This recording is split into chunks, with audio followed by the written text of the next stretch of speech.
සුබ දවසක් ප්‍රාර්ථනා කරනවා මගේ යාළුවෝ හැමදෙනාටම. ඉස්කෝලේ යන්න ලේසි නිසා අපි ඉන්නේ අපේ අම්මලාගේ ගෙදරනේ. ඉතින් ඉස්කෝලේ නිවාඩුවට අපි අපේ ගෙදර ගියා. අපේ බබා එහෙ ගියේ ගොඩක් කාලෙකින්නේ. ඉතින් එහෙ අයට බබාව හුරු නැහැ. බබා එහෙ ගිහින් සති දෙකක් විතර යනකම් මම වඩාගෙනම තමයි. බිම බහින්නෙම නැහැ. ඒ නිසා මට ව්ලොග් එකක් අරගෙන එන්න බැරි වුණා. මේ ව්ලොග් එකත් අරගෙන දැන් ටික දවසක් වෙනවා. ඒත් ඔයාලට අරගෙන එන්න ටිකක් පරක්කු වුණා.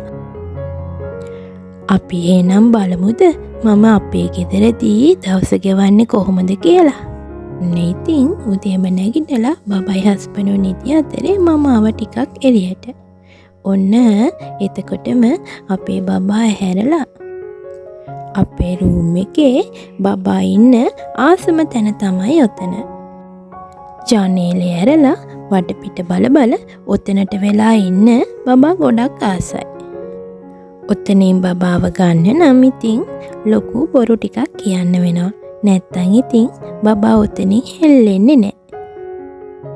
ඊට පස්සේ බබාව සෝදලා වෙන ඇඳුමක් අඳලා බත් එකත් කවලා තිබ්බට පස්සේ ඔන්න බලන්නකෝ ආයෙමත් ජනේලේ එල්ලලා බලාගෙන ඉන්න හැටි. අපේ ගෙවල් ළඟ ඉන්නවා 7 වසරේ විතර ඉගෙන ගන්න නංගි කෙනෙක්. අපේ බබා එයාත් එක්ක ටිකක් එකතුයි. එයා ගාවෙන් තියලා මම ඔන්න අපේ බබාට දවල්ට කන්න ඕට්ස් රොටි හදන්නයි යන්නේ. බබාට කෑම කියලා පේජ් එකක් තියෙනවා. ඒකේ ගොඩක් දිනෙක කියලා තිබුණා බබාලට ඕට්ස් දෙද්දි රෝල්ඩ් ඕට්ස් ටික දෙන්න කියලා. ඕට්ස් ටික තප්පර 20ක් තප්පර 30ක් විතර බෙදගෙන කුඩු කරගන්න ඕනේ. කුඩු කරගත්ත ඕට්ස් ටිකට ෆ්‍රෙෂ් මිල්ක් හොඳට දාලා තිය කරගන්න ඕනේ. අවුරුද්දට අඩු බබාලට මේක හදලා දෙනවා නම් ෆ්‍රෙෂ් මිල්ක් වෙනුවට පොල් කිරි දාලා හදලා දෙන්න පුළුවන්. මමත් සමහර වෙලාවට පොල් කිරි දාලත් හදලා දෙනවා.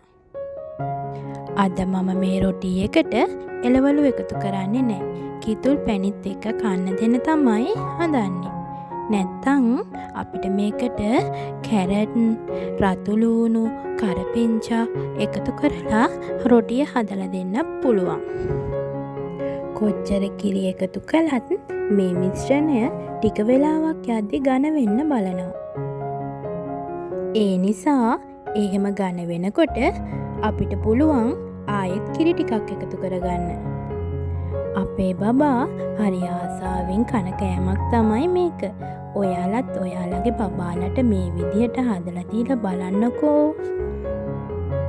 මේක පොඩි අයට විතරක් නෙමෙයි තරබාරුව මට්ටුවට කෑම පාලනය කරන අයටත් මේක හදලා කන්න පුළුවන්. මොකද ඕට්ස් නිකම්ම කනවට වඩා මේ විදිහට හැදුවම කන්නත් පුළුවන් අපිරියාවකුත් නැහැ.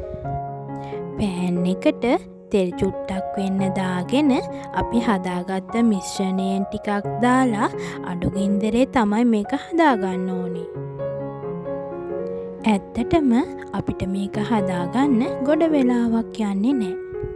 විනාඩි 10කින් විතර අපිට මේක හදාගන්න පුළුවන්. මේ රොටි එක කෑවම ගොඩ වෙලාවක් යනකම් බඩගිනි නම් වෙන්නේ නැහැ. කතාවෙන් කතාව ඔන්න මම රොටි දෙකක් හදාගත්තා.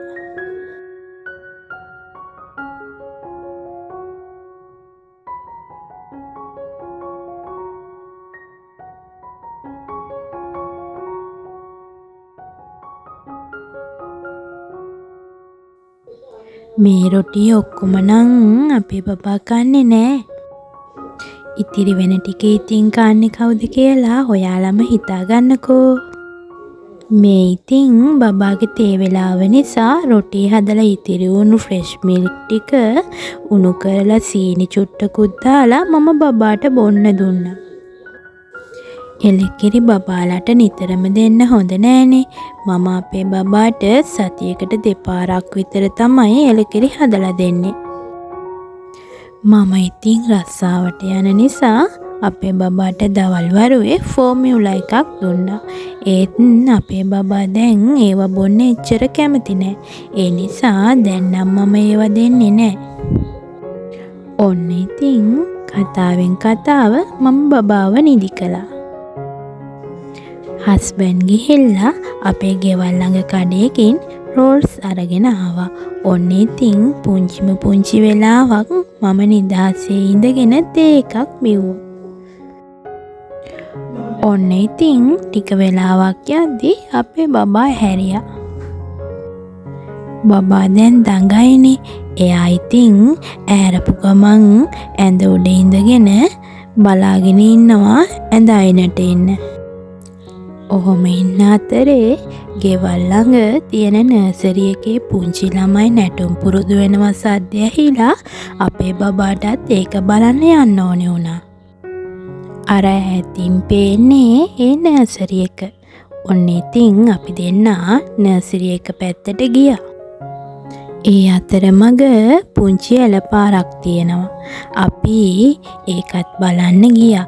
හැබැයි ඉතින් නර්සරි එකේදී නම් මම වීඩියෝ කළේ නෑ.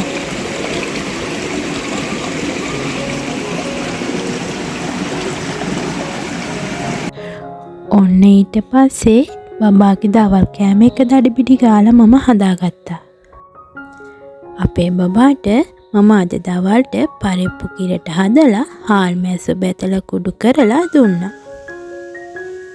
ඉස්සර මම හාල් මැස්සු කබලේ බැදලා කුඩු කරලා බබාට දුන්නා. ඒත් බබා ඒ විදිහට කන්න කැමති නෑ.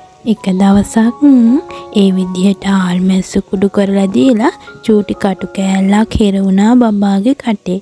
එදා ඉඳන් මම බබාට හාල් මැස්සු කබලේ බැදලා කුඩු කරලා නම් දෙන්නේ නෑ.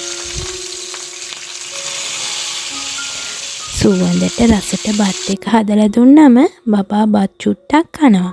හැබැයි මම මේ පිඟානට බෙදලා තියෙන තරම් නම් අපේ බබා කන්නේ නෑ. මගේ හිත හැදෙන්නත් එක්ක වැඩිපුර ටිකක් මම බෙදා ගන්නවා. පැය දෙකක් තිස්සේ බත් චුට්ටක් කවලා ඔන්න ඉතින් අපේ බබාව නිදි කරා. ඊට පස්සේ මම රෙදි ටිකක් තියවිලා හොදන්න දැම්මා.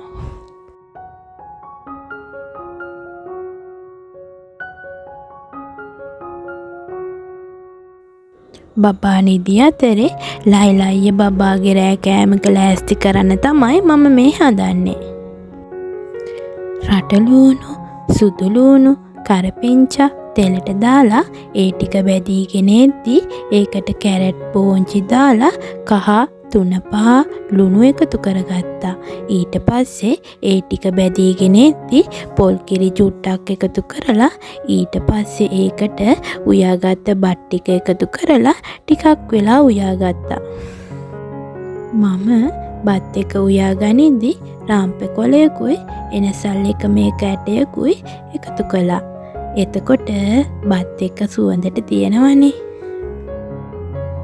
මේක උයා ගනිද්දී ඉතින් හරිම සුවඳයි.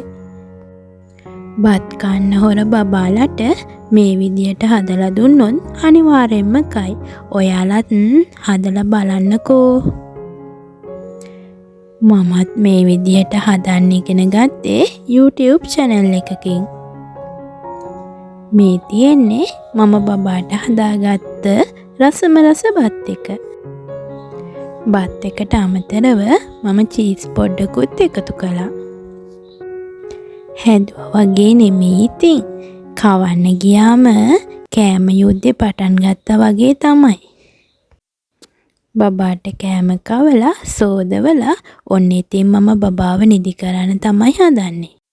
එහෙනම් අදට මම ගිහිල්ලා එන්නම්.